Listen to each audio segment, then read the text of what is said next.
How to support someone who is chronically ill. For someone living with a chronic illness, life is often very difficult. You, as a friend, have the power to make it better through support. Your friend is very lucky to have someone who cares enough to look this up, and you'll find plenty of suggestions in this article to give you direction on offering the needed support. Part 1 for a friend who has just become chronically ill.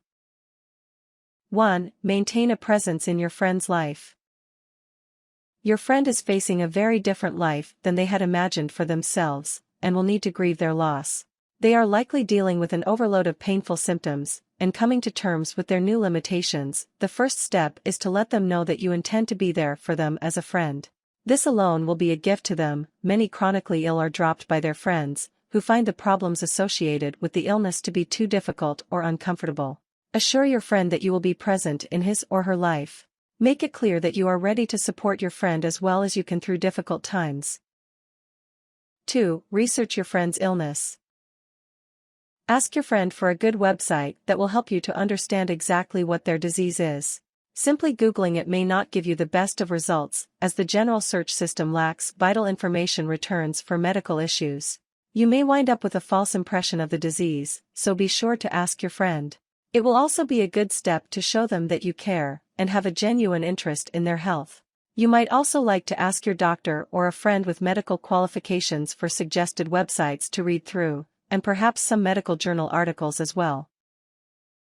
3. Don't be afraid to talk about their health, but be prepared. It is likely that your friend is dealing with an enormous amount of pain and new emotions. He or she is probably a mess, and you may find hearing about the state of their lives unpleasant or uncomfortable.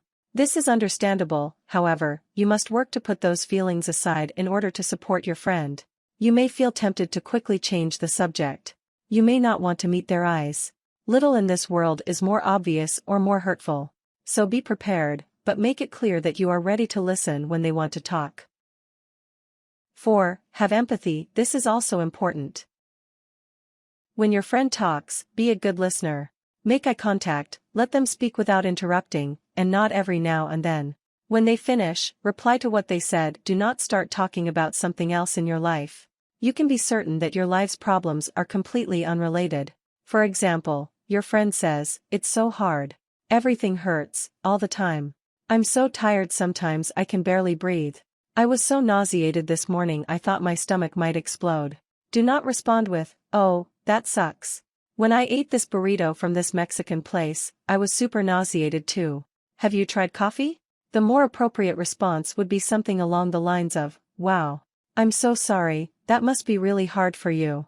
Validate what they are feeling, and give them permission to talk as much as they need. If you are doing this much already, you are a truly exceptional friend. 5. Make their lives easier by anticipating their needs. Somebody who is chronically ill finds everyday tasks challenging. Something like showering or making dinner might take every bit of energy that they have in them. Show up with dinner, offer to do their grocery shopping when you are at the store, or offer to drive them somewhere that they may need to go. You don't need to become their caretaker, but dropping off a casserole once a month would go a very long way. Your friend needs a lot of help, but will probably be careful not to ask you for too much. 6. Do little things to make them happy. You can bake them a cake, bring some movies to their house to watch together, or send them a cute balloon. Offer to go to support groups with them, to better understand what they are going through. Gestures like these can make somebody's day. 7. Understand that they may have difficulty returning your friendship. For example, if you make plans, be aware that they may need to cancel suddenly. Don't hold it against them. If they cancel on your lunch plans, understand that they may not have been able to leave the house for weeks. It's possible that they can't go out because they don't have the strength to bathe. They live very different lives. So, if you are cancelled on suddenly, or they aren't responding to your messages, don't be upset. Try to think what they might be going through, and ask them if you can do anything to help. It might be a good time to drop off that casserole. Everybody needs somebody looking after them. Chronic illnesses often put strain in families, so you, as the empathetic friend, may find yourself in the position of being the sole caring person. You are very important. Part 2 for the new friend. 1. Understand that your friend lives a very different life than you do. Imagine what your day consists of. You probably wake up, take a shower, wash your face, brush your teeth, make yourself breakfast, eat, and get dressed, all before going to work or school. Each of these actions is probably effortless and mindless for you, but any one of them would present an enormous challenge for somebody who is extremely ill. It is impossible to truly understand what that life is like if you have not lived it, but try to imagine the worst illness you have ever had. Preferably one that put you in constant pain, gave you frightening new symptoms, and drained you completely of energy. Now imagine that you never recovered. Think of the long-term consequences on your career, your relationships, and your emotions.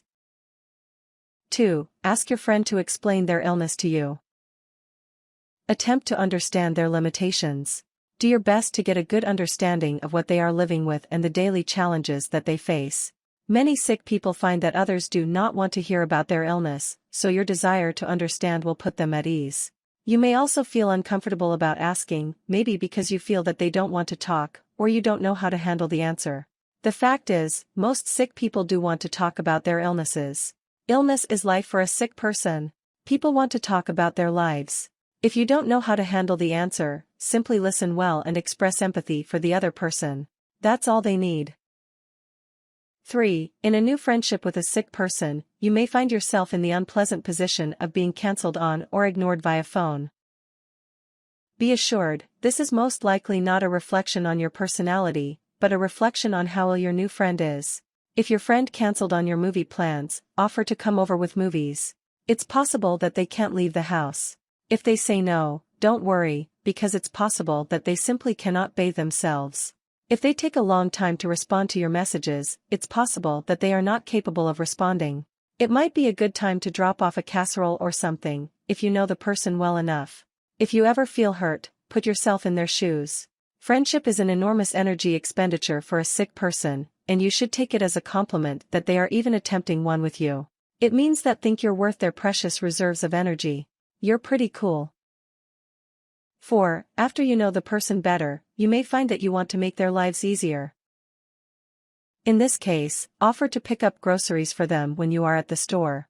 Contact them, saying that you accidentally made a double batch of macaroni and cheese, and would they want you to drop some off? Eventually, they may feel comfortable asking you for the help that they need to get to doctor's appointments and do other things.